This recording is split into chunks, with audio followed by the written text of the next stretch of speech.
बिस्मिल्लाहिर्रहमानिर्रहीम। अस्सलाम वालेकुम स्टूडेंट्स, मैं हूं हसन फरीद, आपका फिजिक्स टीचर। स्टूडेंट्स, आज हमारे पास एक बहुत इंपॉर्टेंट लॉन्ग क्वेश्चन है जो डिस्कस करना है, and that is about strain energy. Strain energy क्या होता है, इसको समझने के लिए पहले देखना पड़ेगा स्ट्रेन क्या होता है। आपको मालूम है, जब हम किसी बॉडी पर स्ट्रेस अप्लाई करते हैं तो बॉडी अपनी शेप जो है वो चेंज कर लेती है। इसे हम कहते हैं डिफॉर्मेशन हो जाती है।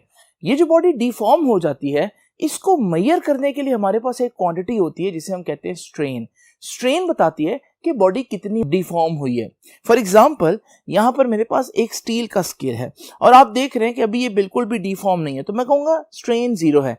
लेकिन अगर मैं इस पर फोर्स अप्लाई करूं तो आप देख रहे हैं ये डिफॉर्म हो रही है, तो अब मैं कहूंगा इसमें स्ट्रेन प्रोड्यूस हो गई है। और अगर मैं ज्यादा करूंगा डिफॉर्म तो मैं कहूंगा इसमें ज्यादा स्ट्रेन प्रोड्यूस हो गई है। ठीक है, लेकिन यहां तो आप देख रहे हैं मैं इसको बेंड कर रहा हूं।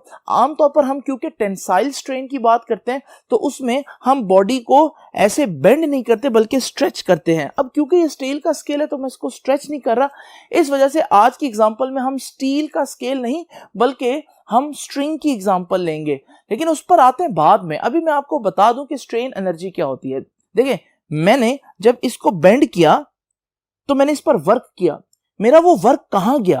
वो वर्क कहीं भी नहीं गया, वो वर्क इसके पास एनर्जी बनकर स्टोर हो चुका है। और आप गौर करें तो जैसे ही मैं इसको छोड़ूंगा तो ये फौरन वापस आएगा। यानी मुझे उसको ऐसे करने के लिए तो फोर्स लगानी पड़ती है, लेकिन मुझे उसको वापस लेकर जाने के लिए ऐसे फोर्स नहीं लगानी पड़ती, बल्कि मैं उसको सिर्फ छोड़ भी दूं वो खुद अपनी असली हालत में वापस चला जाता है। तो वो वापस जाने वाली एनर्जी कहां से आई है? भाई, जो मैंने वर्क लगाया था वही उसमें एनर्जी बनकर स्टोर हो गया था, उसको वापस अपनी ओरिजिनल शेप में ले गया था। ये जो एनर्जी उसको वापस लेकर गई है, इसी को हम बोलते हैं स्ट्रेन एनर्जी। जब आप किसी को स्केल इस तरह से मारते हैं तो ये आप क्या कर रहे हैं? ये आप स्ट्रेन एनर्जी का ही इस्तेमाल कर रहे हैं। पहले आप वर्क करते हैं उसको स्ट्रेच करने में, और फिर आप उसको सिर्फ छोड़ भी दें तो वो खुद जाकर उसको हिट करता है। वो असल में आपका दिया हुआ वर्क ही है जो उसमें स्ट्रेन एनर्जी बनकर स्टोर हो गया था। तो यहां से क्या सीखा? यहां से हम लोगों ने ये सीखा कि अगर आप किसी बॉडी को डिफॉर्म करेंगे तो उसमें स्ट्रेन प्रोड्यूस होगी, यानी कि डिफॉर्मेशन होगी, और वो डिफॉर्मेशन जो है उसकी वजह से एक एनर्जी उसमें स्टोर हो जाती है। उस एनर्जी को हम स्ट्रेन एनर्जी कहते हैं। जब आप किसी के पास जाकर वो रबर बैंड जो है वो इस तरह से करके उसको मारते हैं तो वो जो उसको हिट करता है वो किस वजह से हिट करता है? वो आपका जो वर्क है उसको स्ट्रेच करने में वो एनर्जी बनकर स्टोर हो जाता है। या गुलैल की एग्जांपल ले लें। जब आप एक गुलैल से पत्थर मारते हैं तो जब आप गुलैल को पीछे लेकर जा रहे हैं, आप उस पर वर्क कर रहे हैं, जब आप उसको छोड़ते हैं तो वो जो स्ट्रेन एनर्जी उसमें प्रोड्यूस हो चुकी थी, स्टोर हो चुकी थी, वही पत्थर को आगे लेकर जाती है। अब आप सोचें तो इसकी बेतहाशा एग्जांपल्स आपको अपने इर्द गिर्द दिखाई देंगी। तो students, what is the strain energy? The potential energy stored in the body because of an elastic deformation is called strain energy. This strain energy is equal to the work done to produce the deformation. यानी कितनी energy store होगी? भाई, जितना आपने work लगाया होगा उतनी ही energy store होगी। लेकिन मेरा सबसे इंपॉर्टेंट यहां जो मुझे चीज नजर आ रही है वो है इलास्टिक डिफॉर्मेशन। यानी सिर्फ डिफॉर्मेशन क्यों नहीं जी, इलास्टिक डिफॉर्मेशन क्यों? क्योंकि बच्चों, इसमें एक बड़ी इंपॉर्टेंट समझने वाली बात है। आपको याद है मैंने आपको बताया था इलास्टिक डिफॉर्मेशन क्या होती है। अगर आप किसी बॉडी को डिफॉर्म करें और इस तरह से डिफॉर्म करें कि वो वापस अपनी ओरिजिनल शेप में आ जाए तो फिर हम कहते हैं कि ये इलास्टिक डिफॉर्मेशन है। जैसे मैं इसको इतना बेंड करता हूं तो जब छोड़ूंगा तो वापस आ गई, तो इसका मतलब ये एक इलास्टिक डिफॉर्मेशन थी। तो इलास्टिक डिफॉर्मेशन की बात मैं भला क्यों कर रहा हूं? क्योंकि अगर आप एक हद से ज्यादा फोर्स लगा दें या एक हद से ज्यादा डिफॉर्म कर दें बॉडी को, तो बॉडी वापस अपनी ओरिजिनल शेप में आने की एबिलिटी लूज कर जाती है। मिसाल के तौर पर ये मेरे पास वही स्टील का स्केल है, जरा देखिए। अगर मैं इस पे इतनी फोर्स लगाऊं, छोड़ूंगा, वापस आ जाएगी। अगर मैं इतनी फोर्स लगाऊं, छोड़ूंगा, वापस आ जाएगी। लेकिन अगर मैं इस पर इतनी फोर्स लगाऊं, इतनी, और उसके बाद मैं इसको छोड़ूं, अब ये अपनी ओरिजिनल शेप में वापस नहीं आई, तो इसका मतलब मेरा वर्क अब मुझे वापस एनर्जी नहीं देगा। इस वजह से स्ट्रेन एनर्जी नहीं होगी। तो फिर हमें ये कहना पड़ेगा, भाई स्ट्रेन एनर्जी का कॉन्सेप्ट सिर्फ तब तक है जब तक बॉडी अपनी इलास्टिक लिमिट के अंदर है, यानी वो वापस अपनी ओरिजिनल शेप में जाने की एबिलिटी रखती है। तो स्टूडेंट्स, यहां पर अब वर्क तो लगा है लेकिन स्ट्रेन एनर्जी स्टोर नहीं हुई। कहां गई वो मेरा सारा वर्क? वो सारा वर्क अगर आप गौर करेंगे इस जगह पर जहां से मैंने इसको बेंड किया, ये गर्म है, इसका मतलब मेरा सारा वर्क यहां पर हीट बन के जो है वो जाया हो गया, वेस्ट हो गया। तो ये गर्म पॉइंट मुझे बता रहा है कि इसका मतलब मेरा वर्क अभी भी एनर्जी में कन्वर्ट हुआ है, लेकिन अब वो स्ट्रेन एनर्जी में कन्वर्ट नहीं हुआ, बल्कि वो हीट एनर्जी में कन्वर्ट हुआ। और हीट एनर्जी एक किस्म का लॉस होता है और वो एनवायरनमेंट में चली गई है, जिसकी वजह से हमारे पास बॉडी अपनी ओरिजिनल शेप में वैसे ही मौजूद है। तो स्टूडेंट्स, अब जरा देखते हैं, ये जो बात मैंने अभी आपके सामने की है इसको देख लेते हैं। To stretch a wire energy is required. ये तो हमने देखा, जैसे स्केल के लिए एनर्जी चाहिए, इस तरह से वायर के लिए एनर्जी भी चाहिए। This energy supplied to stretch the wire is stored as strain energy. लेकिन जब आप उसको स्ट्रेच करेंगे तो ये ना समझें कि सब कुछ जो आपने वर्क अप्लाई किया वो जाया हो गया, नहीं, वो एनर्जी बनकर स्टोर होगा और उस एनर्जी को हम स्ट्रेन एनर्जी कहेंगे। This strain energy can be recovered. ये स्ट्रेन एनर्जी आपको वापस भी मिल सकती है। कब? जब आप उसको छोड़ दें, लेकिन अगर आप इलास्टिक लिमिट के अंदर हैं तो वापस मिलेगी, और अगर आप इलास्टिक लिमिट के अंदर नहीं है तो फिर ये आपको वापस नहीं मिलेगी। This strain energy can be recovered provided का मतलब शर्त ये है the elastic limit is not exceeded. आप इलास्टिक लिमिट से बाहर नहीं जाएंगे, जैसे मैंने स्केल के केस में बाहर जाकर आपको दिखाया कि फिर हमें स्ट्रेन एनर्जी वापस नहीं मिलती। अब स्टूडेंट्स, क्योंकि मैंने स्केल में बेंडिंग कर रहा था और हम यहाँ पर टेंसाइल स्ट्रेन की बात करेंगे, तो उसमें हम किसी बॉडी को स्ट्रेच करते हैं लीनियरली, यानी उसमें लेंथ वाइज चेंज लेकर आते हैं। तो इसलिए मैं तो यहाँ पर स्टील रूलर की बजाय एग्जांपल दूंगा वायर की, ठीक है? क्योंकि आप देखें वायर एक फ्लेक्सिबल चीज होती है थोड़ी सी, तो जब आप उसके साथ कोई लोड अटैच करेंगे तो उसमें लीनियरली थोड़ा सा लंबाई में इजाफा हो जाएगा। तो वो यही कह रहा है, consider a wire of length L, जैसे मैंने डायग्राम में यहां से यहां तक बनाया, ये वाली, ठीक है? इज सस्पेंडेड वर्टिकली, जो बिल्कुल वर्टिकली जो है ना सस्पेंड की हुई है, किसके साथ? With one end fixed to a rigid support, जिसका एक तरफ हमने रिजिड सपोर्ट के साथ, जैसे सपोज करो छत के साथ जो काफी रिजिड होती है, उसके साथ हमने उसको हैंग कर दिया। This wire is stretched bye attaching a load. फिर हमने क्या किया, इस वायर के साथ एक लोड लगाया। ये देखिए मैंने लोड लगाया, जब लोड लगाया तो उसकी जो लेंथ थी वो बढ़कर एक्स्ट्रा लेंथ आ गई उसमें डेल्टा एल। ये डेल्टा एल जो एक्स्ट्रा लेंथ आती है इसको हम एक्सटेंशन कहते हैं, लेकिन आपकी बुक ना एक्सटेंशन के लिए डेल्टा एल के सिंबल की बजाय ई का सिंबल यूज करे, क्योंकि एक्सटेंशन भी ई से होता है। बस मैंने जानबूझकर डेल्टा एल लिखा ताकि आपको बता दूं कि डेल्टा एल की जगह आपकी बुक ई यूज करेगी और आपको ये बात याद रहे। तो हमने लोड लगाया एट इट्स लोअर एंड, उससे क्या होगा? If the stretching force is increased by increasing the load, the extension also increases. तो हमने देखा कि लोड लगाने से एक तो एक्सटेंशन आ गई, ठीक है, उसमें लंबाई में इजाफा हो गया। फिर हमने देखा जितना बड़ा लोड होगा उतनी ज्यादा फोर्स लगेगी, उतना ही ज्यादा स्ट्रेच होगा और उतना ही लंबाई में ज्यादा इजाफा होगा, यानी एक्सटेंशन ज्यादा होगी। तो यहां से मैं कह सकता हूं जितना ज्यादा फोर्स उतनी ज्यादा एक्सटेंशन।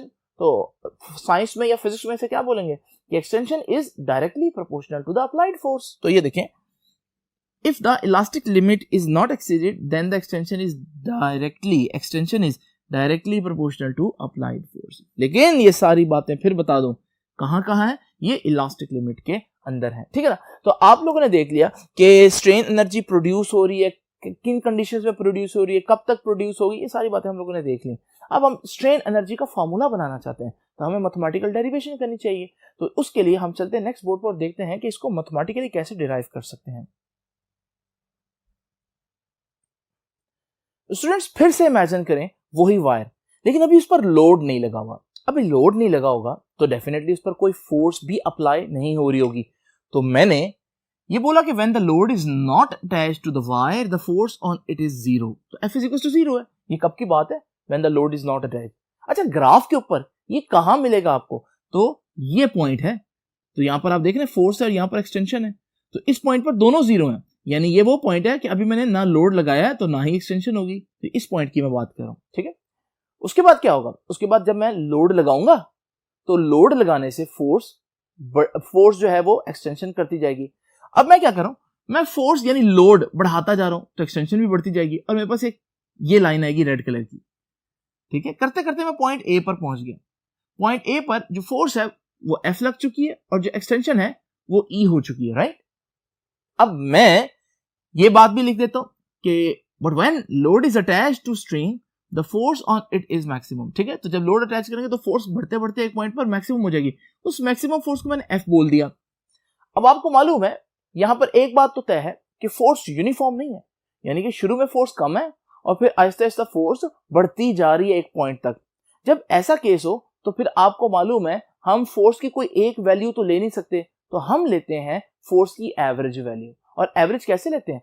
दो चीजों को ऐड करके दो पर तकसीम कर देते हैं। तो यहां पर भी हमने यही किया। तो हमारे पास ये इनिशियल फोर्स है जो कि 0 है, ये फाइनल फोर्स है जो कि मैक्सिमम फोर्स है। तो एवरेज फोर्स क्या होगी? 0 यानी इनिशियल फोर्स प्लस F यानी फाइनल फोर्स डिवाइडेड बाय 2। तो एवरेज फोर्स हमारे पास कितनी आ जाएगी? F/2। ये है एवरेज फोर्स। अब आपको मालूम है स्ट्रेन एनर्जी निकालने के लिए पहले वर्क निकालना जरूरी है। तो मैं क्या करता हूं, मैं पहले वर्क निकालता हूं। वर्क का फॉर्मूला सबको पता है, W = force multiply by displacement. तो work force multiply by displacement होगा, लेकिन फोर्स तो मैं एवरेज ले रहा हूं, तो वर्क जो है वो एवरेज फोर्स मल्टीप्लाई बाय आगे डिस्प्लेसमेंट होना चाहिए ना। लेकिन जब हम वायर को स्ट्रेच करते हैं तो स्ट्रेच करते हुए जो उसका डिस्प्लेसमेंट होता है उसको हम एक्सटेंशन बोल देते हैं। तो डिस्प्लेसमेंट की जगह ज्यादा अच्छा वर्ड यहां पर एक्सटेंशन है। ये कोई नई फार्मूला नहीं है, बल्कि ये वही फार्मूला है जो आप पहले से पढ़ के आते हैं, W = FD। यहां पर मैंने W वर्क, F का मतलब फोर्स नहीं बल्कि एवरेज फोर्स, क्योंकि फोर्स यूनिफॉर्म नहीं है, थ्रू आउट चेंज हो रही है, बढ़ रही है, और डिस्प्लेसमेंट की जगह मैंने एक्सटेंशन लिख दिया।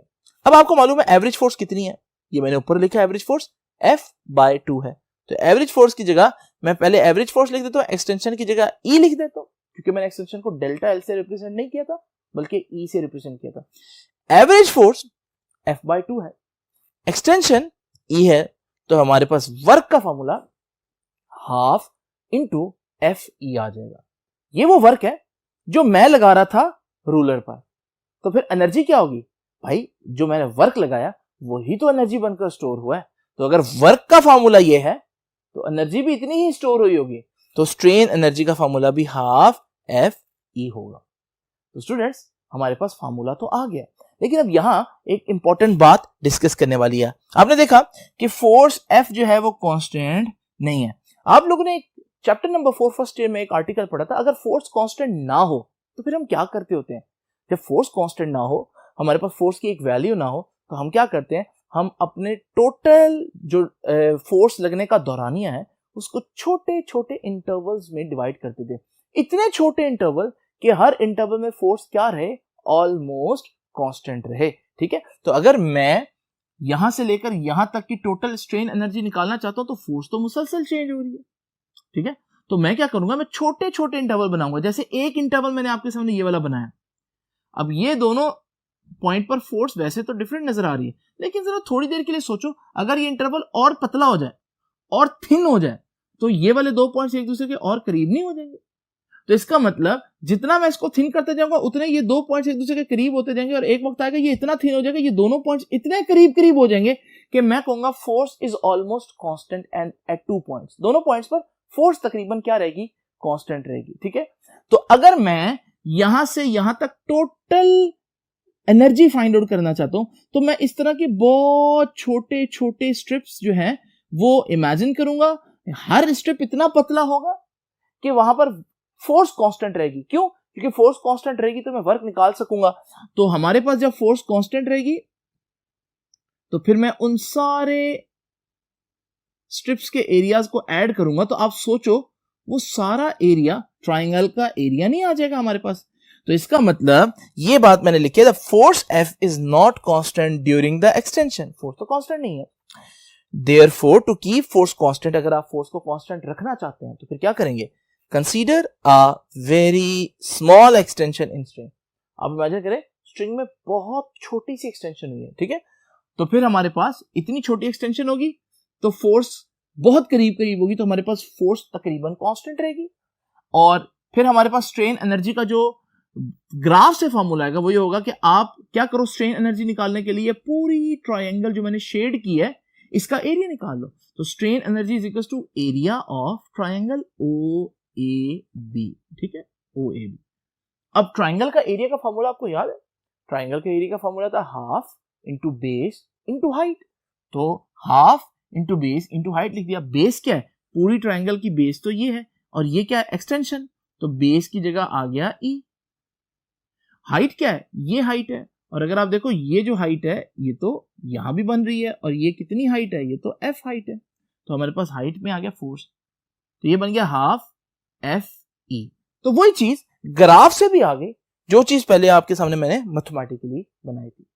अब स्टूडेंट्स आप सोच होंगे कि लेक्चर तो यहाँ खत्म हो जाना चाहिए क्योंकि स्ट्रेन एनर्जी का फॉर्मूला आ गया, लेकिन हम लोगों ने एक और फॉर्मूला भी डिराइव करना है आज, और वो है strain energy per unit volume. तो चलते हैं नेक्स्ट बोर्ड पर और देखते हैं ये strain energy per unit volume कैसे डिराइव कर सकते हैं। Students strain energy per unit volume के नाम से ही पता चल रहा है कि ये क्या है, ये एनर्जी है, लेकिन टोटल एनर्जी नहीं, बल्कि पर यूनिट वॉल्यूम कितनी एनर्जी स्टोर होगी। ये देखें, strain energy per unit volume क्या होगा, strain energy divided by volume, ठीक है ना। अब स्ट्रेन एनर्जी का फॉर्मूला मैं पीछे फाइंड आउट कर चुका हूं, लेकिन वॉल्यूम का फॉर्मूला कैसे निकालूंगा, उसके लिए तो मुझे पहले पता होना चाहिए कि वायर की शेप क्या है, क्योंकि हर शेप के लिए डिफरेंट वॉल्यूम का फॉर्मूला होता है। मिसाल के तौर पर सफेयर के लिए 4/3 पाई आर क्यूब होता है, इसी तरह से क्यूब के लिए जो है वो x की पावर 3 या l की पावर 3 होता है। इसका मतलब वॉल्यूम के लिए डिफरेंट फॉर्मूला है हमारे पास। वायर को अगर आप जूम करके देखें, काफी बड़ा करके देखें, तो वायर असल में इस तरह से दिखाई देगी, बहुत बड़ी करके, और इस शेप को आप जानते हैं कि ये हमारे पास एक सिलेंड्रिकल सी शेप है। आप देखें इसका वॉल्यूम निकालने का तरीका क्या है, आप इसका जो एरिया है उसको इसकी लेंथ से मल्टीप्लाई कर दें तो वॉल्यूम आ जाएगा। आप इसको चेक भी कर सकते हैं, देखें एरिया का यूनिट क्या होता है, मीटर स्क्वायर, लेंथ का यूनिट क्या होता है, मीटर, और मीटर स्क्वायर इनटू मीटर क्या बनता है, मीटर क्यूब। ये किसका यूनिट होता है, ये वॉल्यूम का ही यूनिट होता है। इसका मतलब जब मैं एरिया को लेंथ से मल्टीप्लाई कर दूं तो वो वॉल्यूम बन जाता है। तो हमारे पास स्ट्रेन एनर्जी का फॉर्मूला तो मैं पहले ही बता चुका हूं, हाफ एफ ई है, जो मैंने भी कैलकुलेट किया। वॉल्यूम क्या बना, एरिया इनटू लेंथ। जी मैंने वैल्यूज तो पुट कर दी। अब मैं इसको थोड़ा सा रीअरेंज करता हूं, क्योंकि रीअरेंज करके ना आपको कुछ और चीजें नजर आना शुरू हो जाएंगी जो अभी नहीं नजर आ रही। मैं क्या करता हूं, हाफ को तो मैंने एज इट इज लिख दिया, एफ के नीचे ए लिख देता हूं, ये देखिए, और ई के नीचे एल लिख देता हूं, और थोड़ा सा अलग अलग करके लिख देता हूं ताकि मैं आपको कुछ बता सकूं।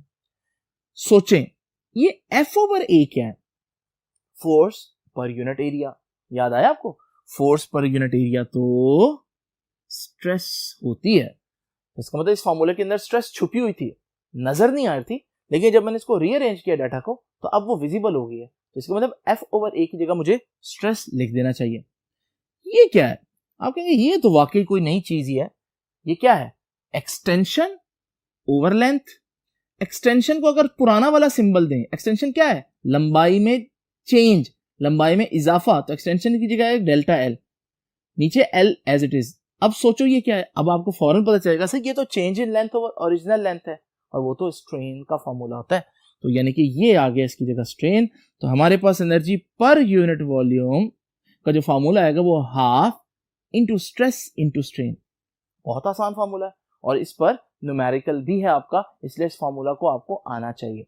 स्टूडेंट्स एनर्जी का यूनिट क्या होता है, एनर्जी का यूनिट तो जूल होता है, सबको मालूम है।